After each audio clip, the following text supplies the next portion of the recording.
Welcome to the Motocross Supercross podcast. Podcast.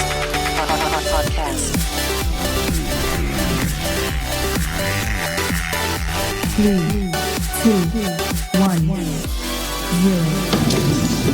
Motocross Supercross podcast. Episode 220. This is our last picks episode of the Supercross season, of this 2019 Supercross season at least. And we are going to make some good picks for you guys. I'm Adam here with Claudio. What's up, Claudio? Well, we're not coming back next year? No, I said this. That's why I had to change it. This season. Okay. We're definitely going to be back next year. I'm just making sure, just trying to make my plans for next year. So I know people probably had their doubts since we, like the end of this season, we were going really slow at getting our episodes up. So we apologize for that and thank everyone for still downloading them and listening to them. Our numbers have been so great this year and we're still growing, and thanks everybody for that. But we have to come back next year. That's it. okay. All right, that's cool. Let me put it in my calendar right here. Hey, as long as people will listen, we'll just keep doing it. We'll just There do you it like go. that. Yeah, but we are going into the end of this season, this 2019 Monster Energy Supercross season. And it's kind of sad because, it's over and we don't get to travel every weekend to watch the races. But we're here in this one, which is cool. Yeah, I was going to say, we forgot to mention that in our last episode. It's exciting because we are in Vegas and we are going to this race and we are going to see this first-hand account. I know it's my first time in Vegas and it's going to be sick. Definitely my first time too, yeah. The weather looks perfect. It definitely is going to be hot though. So the temperatures during the day, it looks pretty hot. 89 degrees by 2 p.m., 90 degrees 3 p.m., 90 degrees 5 p.m. So the majority of this practice is going to be really hot and it's going to be sunny. We know it's going to be dusty, but whenever the racing starts, it's going to be 88 degrees. And when the racing ends, it's going to be 79 degrees. So it's still going to be a little warm for these races. And I call it perfect. 80 degrees. Sounds good to me, man. I'm not going to complain about that. That's for sure. Yeah, don't complain. But as we said, this is our last picks episode of this 2019 Supercross season, and it's been a good one so far. We've had so many injuries, though. As we see every year, there is always injuries, being the most dangerous sport in the world.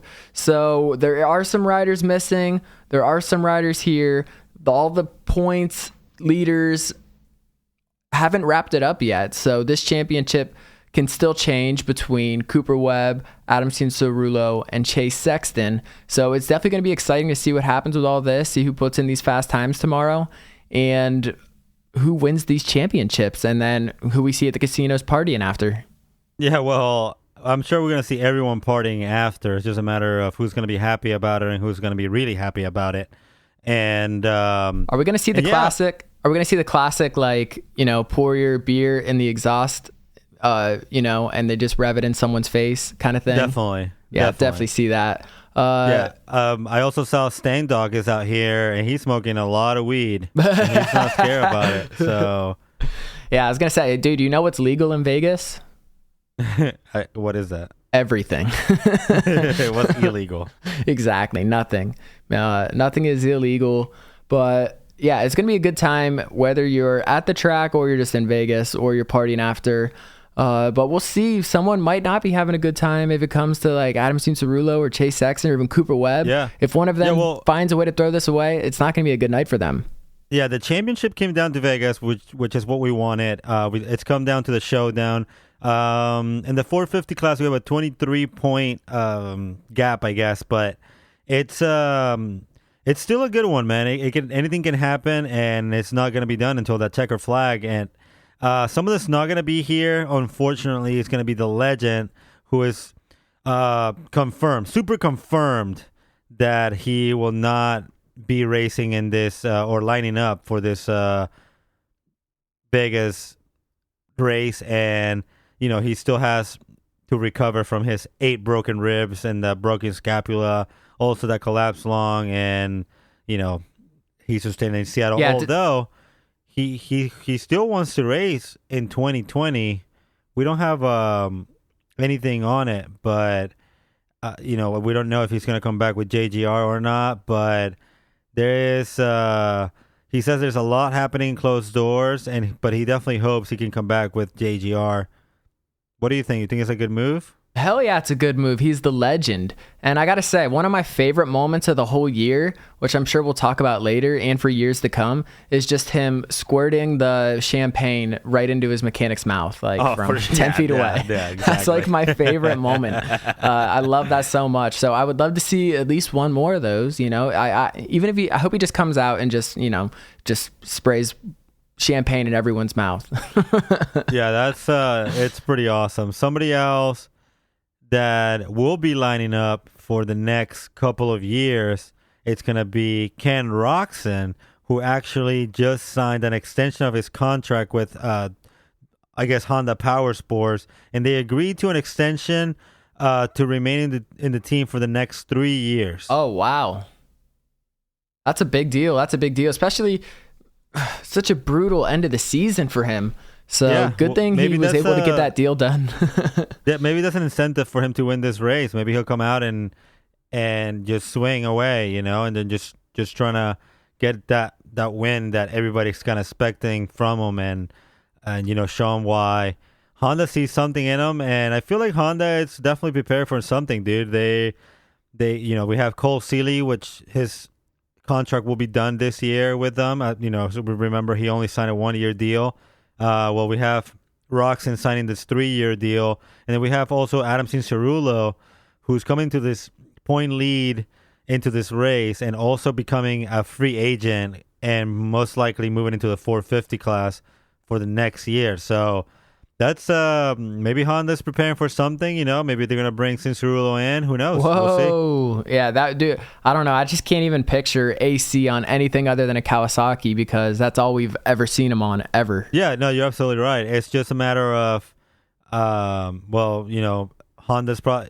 It wouldn't be a bad fit to have Ken Roczen and Adam Cianciarulo as your 450 guys. So yeah, next year it's definitely going to be exciting with all the changes. Well, I love seeing all the changes that happens in between the years, in between the seasons, Supercross, Motocross, all the changes. It's always cool, and I just love the start of the year too. Whenever we get to see all these riders healthy, or you know, most of them at least, as we saw so many people get hurt right before the season started this year.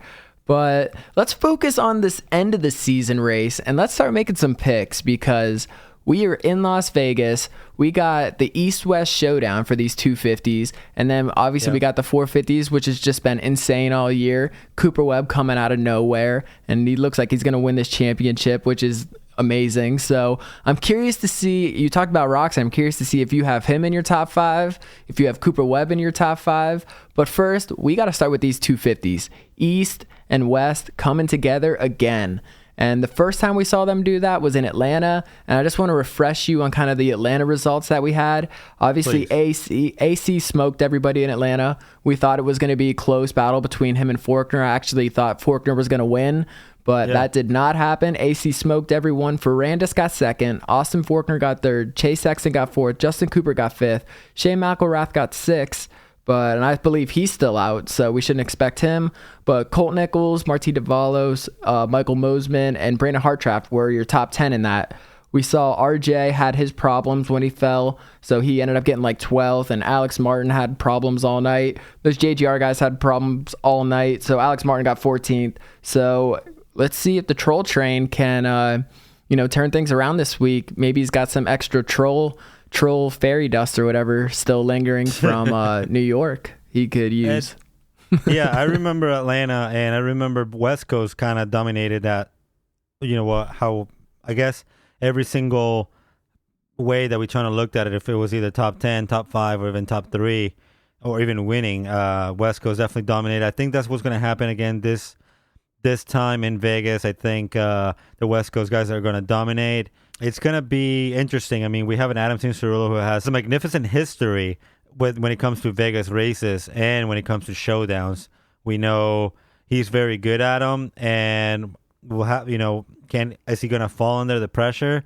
Well, we definitely saw him do that a couple times earlier in the season. It looks like he kind of turned things around now towards the end of the season. Yeah. But I wouldn't rule out Chase Sexton and Justin Cooper.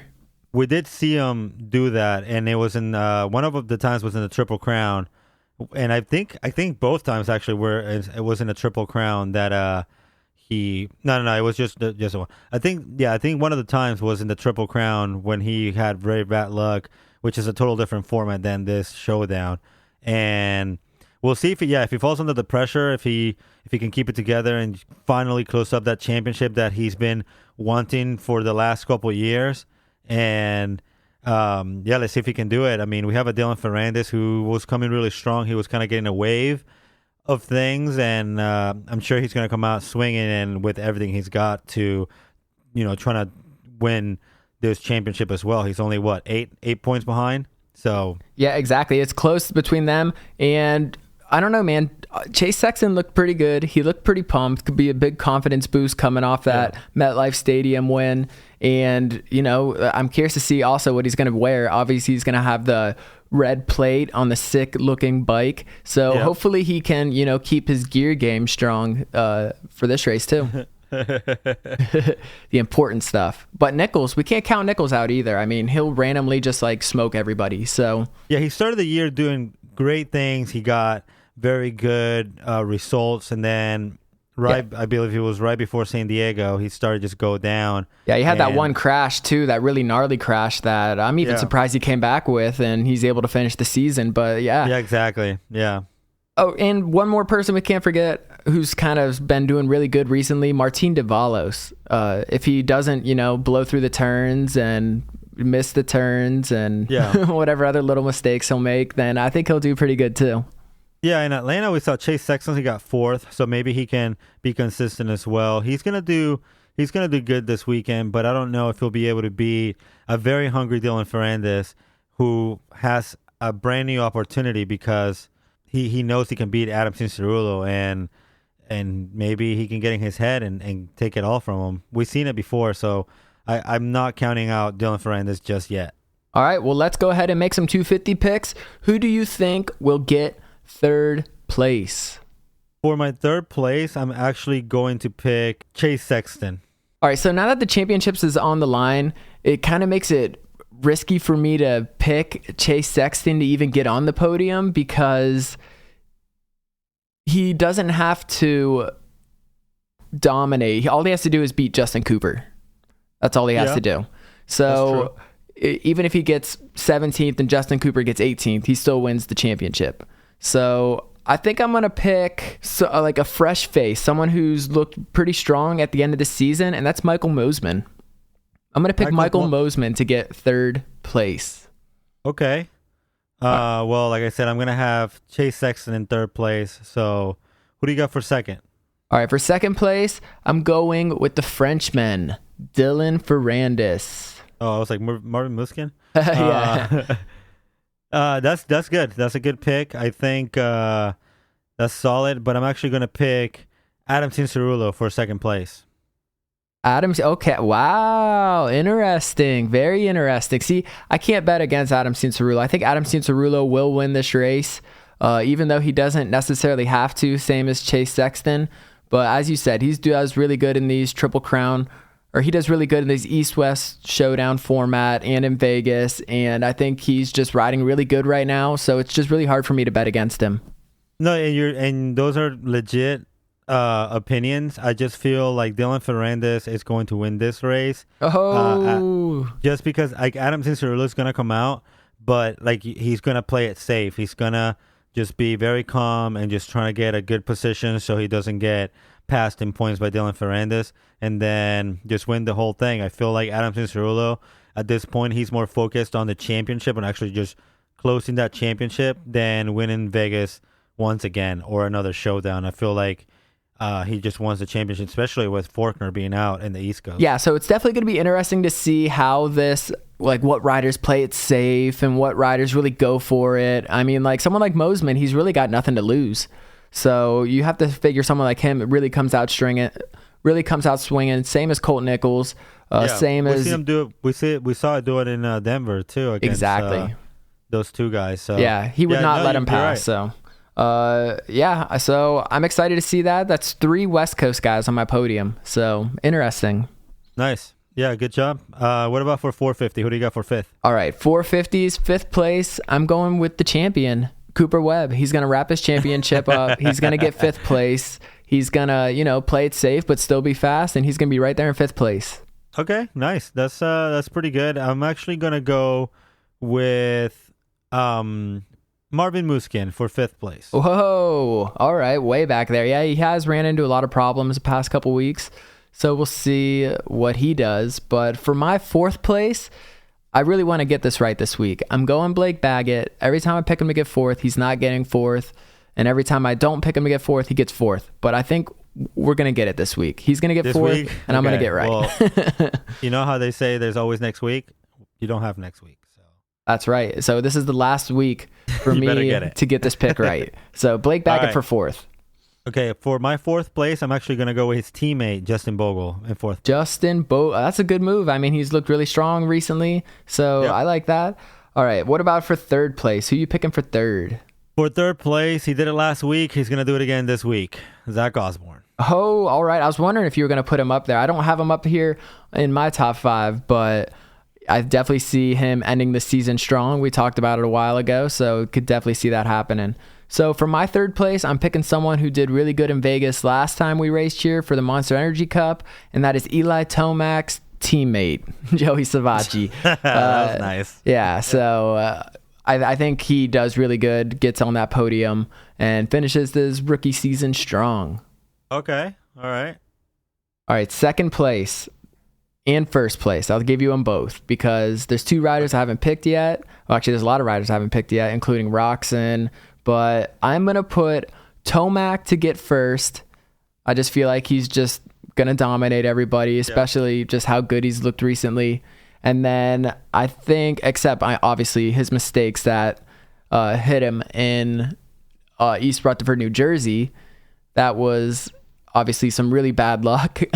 And he was catching Cooper Webb every single time before he fell. So if he doesn't fall, he definitely wins this race. And Marvin Musquin gets 2nd.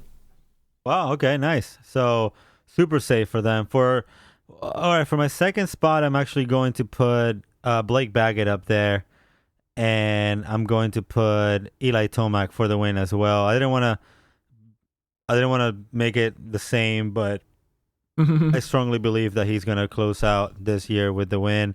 So no Roxon up there in your top 5 either. No, I was going to, but Roxon has been struggling a lot lately. Yeah, something's got to be going on. Something has got to be going on. Yeah, exactly. So I feel really bad of not doing that. I really want him to win, but I just don't think that he has it in him.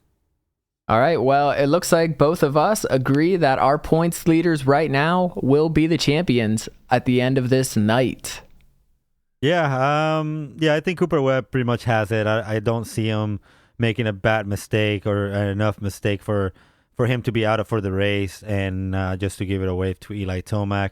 Too bad for Eli. I mean, he had it and he let it go once again to a random, because last year we had Jason Anderson who came out of nowhere and won this thing. This year we have Cooper Webb who did the same exact thing, and that's to tell you that they're doing something right at the Alden Baker factory.